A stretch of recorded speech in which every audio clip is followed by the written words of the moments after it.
Help, I'm a prisoner in the library, Chapter 4. The awful, quiet, dark emptiness.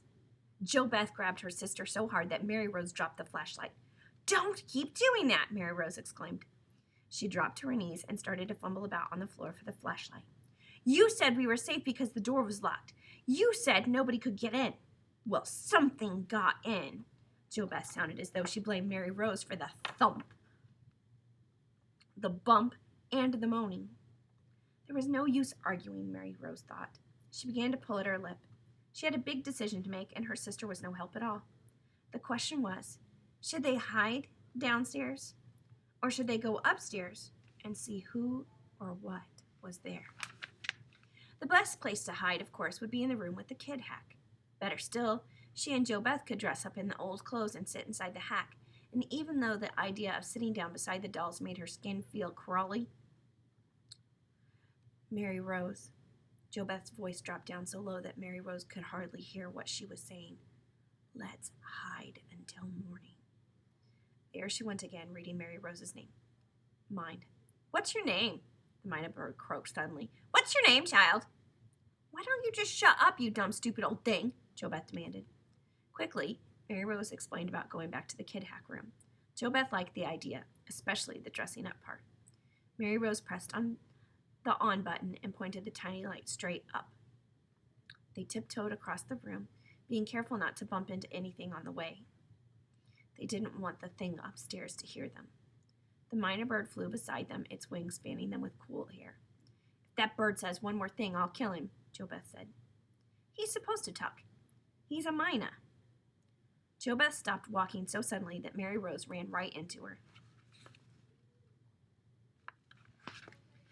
"I wish you would cut it out right now. Being sensible. Why do you have to be so sensible all the time? I'm not going to change in the middle of the night, in the middle of a library, in the middle of no place, just because you're a scaredy cat," Mary Rose replied in an angry voice. "That's not fair. You're never fair. I can't help being scared. This is a scary place."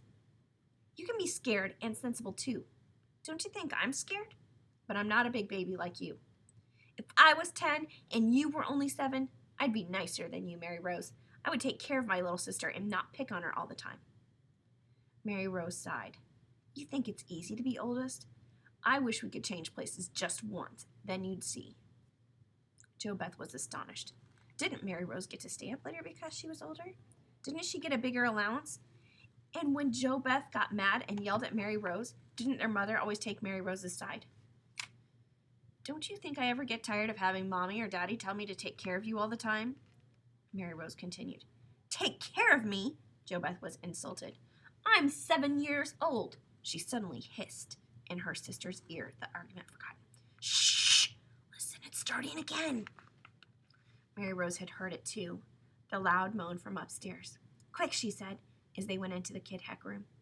She shone the tiny light so they could find their way behind the display. There the two girls undressed rapidly. Jo Beth threw her clothes down in a heap on the floor, but Mary Rose folded each garment as she took it off and placed it neatly on one of the benches.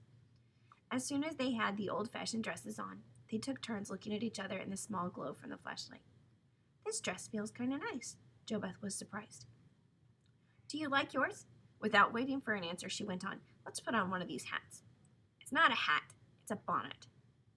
Jo Beth rolled her eyes heavenward. Mary Rose was probably right. She was almost always right about one thing or another. But she just wished Mary Rose would keep it to herself once in a while. "Where shall we sit?" Jo Beth asked. Mary Rose studied the kid hack. There was one empty bench right up front. "Let's sit together up there."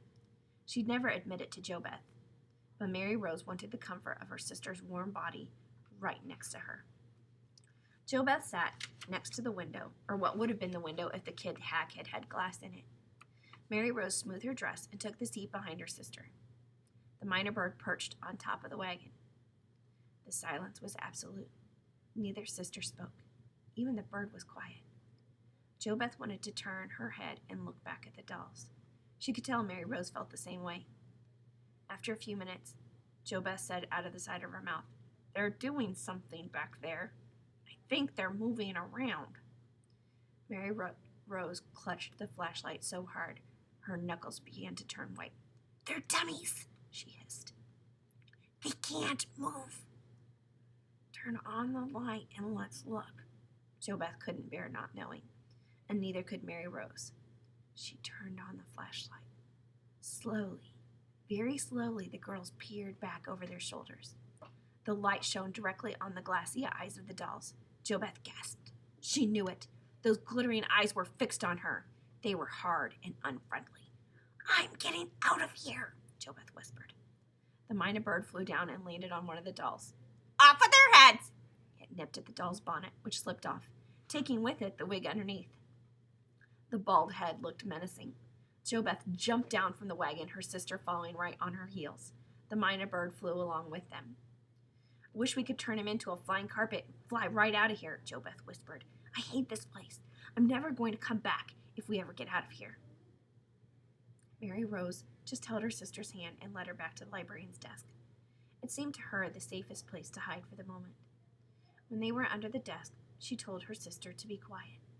Mary Rose listened hard, turning her head from side to side. The moaning had stopped again. That didn't mean whatever was up there was gone. I have to know, she thought. It was the same sensation she had had in the kid hack, when she had had to put the light on and turn around and see what those dolls were doing. Knowing was bad, but not knowing was worse. She took a deep breath. JoBeth, you can stay here if you want to, but I'm going upstairs to see what's up there. JoBeth put out her hand as if to stop Mary Rose. She wanted to plead with Mary Rose not to leave her, but she knew what Mary Rose was like once she'd made up her mind about something. I'm going to sit right here on the floor, JoBeth said. Mary Rose shrugged. She began to walk away toward the steps. Wait, JoBeth cried. You've got the light. Mary Rose shrugged again. She beamed the light at the sign and then up at the stairway. She took another deep breath, closing her eyes for a moment.